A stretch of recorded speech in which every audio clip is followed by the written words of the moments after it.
This is a game that I saw online. There's literally the only thing I can find is an 18-second trailer. This trailer has really cool art style, very cartoony. I like it. I like everything I'm seeing on it. It just shows somebody running, I guess the character you're playing. It's very third-person, open-world kind of thing. Cell-shaded as well. It looks like you're running with a little creature/monster following you, and then it shows a whole bunch of other people with names above their head with other creatures following them. From my understanding, this is an MMO monster hunting game in the vein of Pokemon. Right. I'm just really excited about it. It says it's a massive multiplayer creature collection adventure inspired by Pokemon. So there you go. It's by Crema Games, CREMA. Kickstarter for this game is actually going to be released on May 29th. So get ready for that. If you're interested in it, it looks fucking cool. I'm pretty sure they're saying it's going to come to Switch. I guess it doesn't really say. I mean, I wouldn't be surprised if it did. I would assume it would be coming to Switch. I mean, Switch has been wanting like a Pokemon game anyway until Pokemon actually comes out. So yeah. Well, would you say that it's safe to say this is just like Fast Racing Neo is a direct competitor to F-Zero? Would you say this is a direct competitor to Pokemon? You're always bringing those two fucking games up. The only thing I know about F-Zero is whenever Captain Falcon's like, Falcon Punch, motherfucker! Which is my favorite part of the game, but I've only seen those certain clips when he says that. Wait a minute.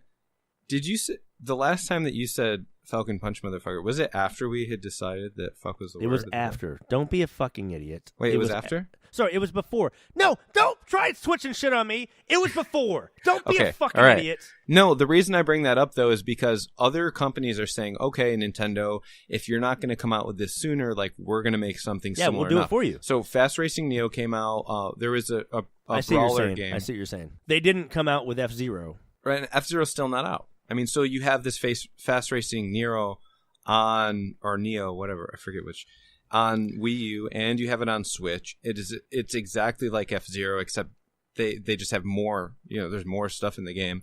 And then you have this game coming. There's another brawling game, I forget what it's called. That's on the Switch. It didn't really get good reviews. What would that be, a comparison to Super Smash Brothers or what? Yeah, exactly. So are you thinking that Nintendo at times is just kind of like, we don't have the resources to do this? No, they're just it's all timing. I understand that too, but I mean, yeah, and I get it, because they're not, just because this one developer is going to make a game similar to it doesn't mean they're going to push ahead of the scheduled release of Pokemon. They're smart. They've been doing this for a long time, and I don't think they're making bad decisions. But I mean, other people are saying, okay, like then that means I can kind of put a Band-Aid on this until you make something, and they're going to get sales from it.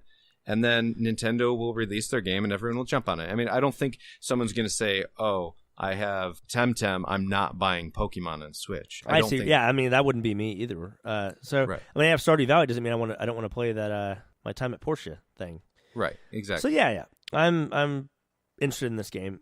It's cool as shit if that's what it's going to be, like a Pokemon game, like 3D world, running around. There's looks like a lot of cool art styles. I might like this fucker better than Pokemon if it has a cool. I mean, I'm saying that, I don't know. The main thing that stood out to me and the clearest thing that I could pull from this trailer was you basically see, whoever's controlling the characters running through like the overworld. I mean, there are other people, other Ash Ketchums, I'm sure that you create your own character, all running around as well with their like quote unquote monster, Pokemon, whatever you want to call it, following behind them, and they run into tall grass and then they're in a battle. It's fucking Pikachu's following you. I mean, it's like your own version of Pikachu. Essentially. This is essentially just like Pokemon. You run around, you randomly get into battles, tall grass, obviously, but there are other people running around in the world with you. So it's a completely connected style of that game. Exactly. Next on the agenda, Ascension, and whatever that is before it. If you type in lowercase o, capital O, lowercase o, why am I saying O? God damn it, if I could fucking talk properly. I don't ever just say the word O unless I'm like, oh. Fuck, I do say O. What am I talking about? It's magic. Literally no one fucking knows. But you don't know. Ascension. It made me really mad because I was trying to figure out what this game was called, and I couldn't. I was like, what the fuck is it? It took a little bit of time, but essentially we'll call it Triple O Ascension. This is a game, Extra Mile Studios created this game, but here's the thing. It's actually created by one guy. It's going to be an Xbox exclusive from the get-go, but it is promised to be on other platforms in the future. It's using the Unity engine. This guy started, whoever created this game, I should know his name, I'm sorry, person. I promise we'll get your name at some point. Just know, look at the game. This guy's done a lot of work on it. So he was an artist. He was pretty much just like bare bones game developer, built his portfolio up, applied to Extra Mile Studios with his portfolio. They were like, yeah, we'll hire you on as an artist, I believe. And then he's been making this game for a while. He wants to make it on mobile. Pretty much his story is he goes to, I guess, the director of Extra Mile, and he's like, look, I don't want to violate my contract that I have with you guys as being an employee. Here's the game I want to release on mobile, so are you okay with me doing this? And he was expecting to just show the guy, and the guy be like, I don't give a fuck. Like, this looks like shit anyway. But whoever the director was at the time of Extra Mile was like, I like this game a lot. I'm really interested in it. All the artwork looks really good. All the gameplay looks good. Right now you're trying to develop it for mobile, but can you develop it for a console? Because obviously console, you'll probably make a little bit. I mean, you'll make a lot more money for an actual title, opposed to just some small mobile game that you won't hear about or just be a 1 in a million mobile games. So he apparently goes away for a couple weeks, comes back, presents it with a controller scheme, like actually playing it controls on a physical controller.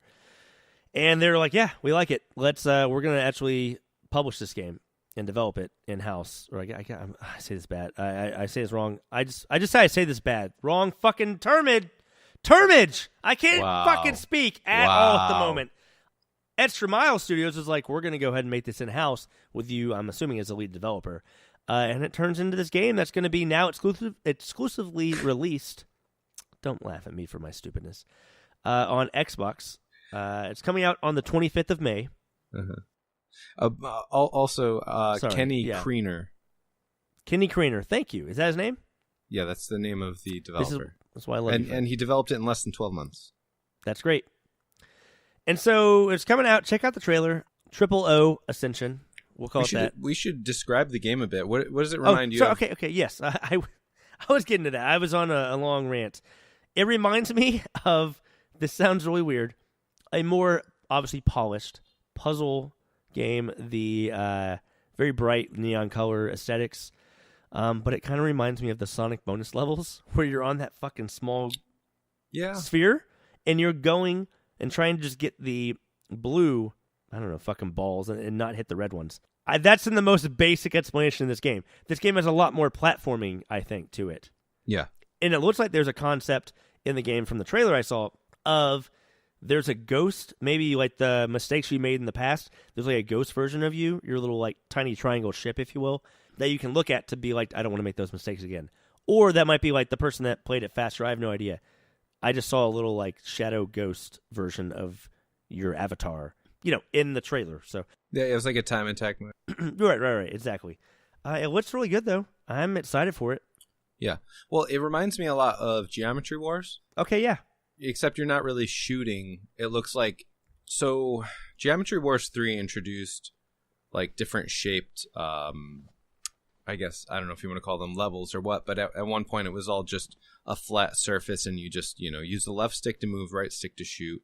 And then in the third one you could, navigate, like, spheres and cylinders and things like that, different shapes. And this game looks like it's based on shapes like that. And then like the neon colors and like the lights kind of give me that vibe as well. The fact that you're controlling like a ship, which Geometry Wars you're controlling a ship. Except I didn't really see any shooting in this, but it looks like they start you at one point of the shape and then you make your way kind of through a puzzle from point A to point B. So it's okay. Yeah, I can see that. Essentially, you have to figure out how to get through it, and that would make sense.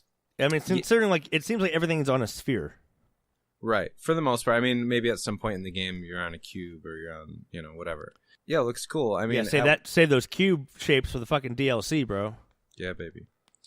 I feel okay. So check out that game. I feel like we should move on because we have a couple more topics we have to get to. Am I wrong? No.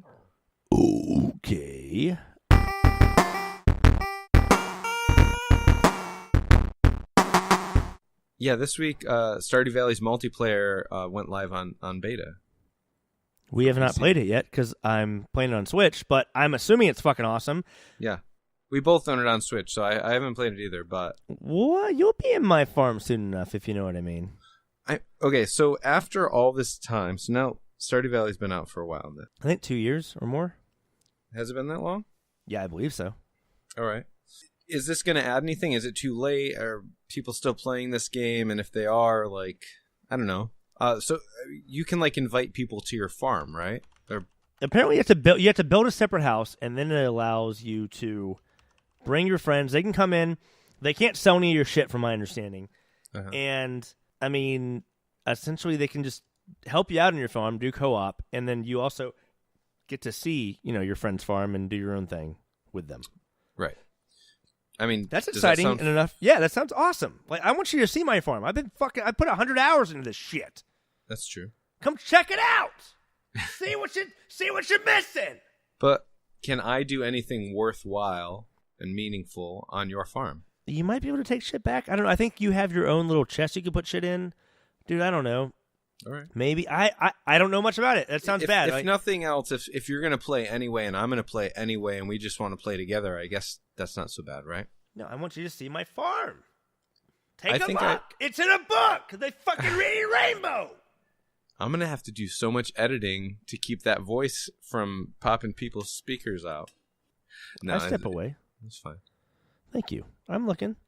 He's all right. Well, I don't know. Is there much else to say about that? I don't think so. I think that for the most part. I mean, I was more excited when I first got the game because I thought it'd be fun to play with you. But I'm still excited about the game. I feel a little lonely when I play alone. Hey, remember that Portlandia game that you're talking about? What the fuck was that? You dropping shit? The fuck? I have my window open because the weather is so nice today, and the breeze pushed the curtains and pushed a beer bottle off of the windowsill. Oh drinking. God, is the beer okay? Yeah, there was no beer in it. It was an empty. I'm drinking a Brooklyn Brewery Bel Air Sour. Been loving these. I'm drinking a nice Brute. Loving these sours. I'm loving the sours too. Yeah. We got to drink a lot of sours when I come to visit you. Oh, yeah. Okay. Empty your bank account. Wait, did you just admit on the internet that you're going to rob me when I come to see you? You said you're going to empty my what? Fortnite Season 4 is coming. Yeah, ignore me, motherfucker. Or is it here? Is it officially here? It's here. Fortnite Season 4 started this morning. I woke up this morning. We have not talked about this on the podcast, and I've been wanting to, but explain to the people. Because we didn't know anything about it. Well, I know, and that's why we didn't talk about it. But there for the last couple weeks, has been a comet in the fucking sky on Fortnite. Yeah. And when you're playing, this comet, it seems like it's been getting closer and closer. And when you zoom in on it, there's I want to say it's a sound that's resonating. And when you put that in Morse code, it said something about fucking up shit in 4:18. Mm-hmm. A lot of people thought that was going to be April 18th. Turns out it just meant April to 2018. And what happened was last night was the end of April 2018. Sure enough, the motherfucking comets hit. And today, on the 1st of May, Fortnite Season 4 starts with a cinematic trailer showing the comet and asteroids hitting the fucking, map. It's actually really funny because there are two characters standing there dressed like dinosaurs because like Fortnite has turned into this like kind of hilarious aesthetic, and one of them has like a mason jar with like alcohol in it or something, and the comet hits and there's this giant explosion, and they both look at each other, and then the one dude grabs the mason jar and like chugs it.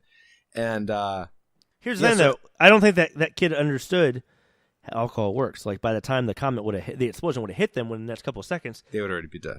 He would not have. Or they wouldn't be dead before the comet hits them, I mean, what? They would, because before the comet even gets there, everything would just like make them dust. That wasn't my whole point was he wasn't going to feel the effects of the alcohol by the time he would be dead, unless this is some sort of alternate universe, which it clearly is, where you feel alcohol immediately. Then I justify that character's reaction to grab the moonshine and chug it. Well. They lived anyway. We're getting into semantics. No, they didn't live. They're fucking fucking dead, Fred. So anyway, the comet hit the Dusty Depot.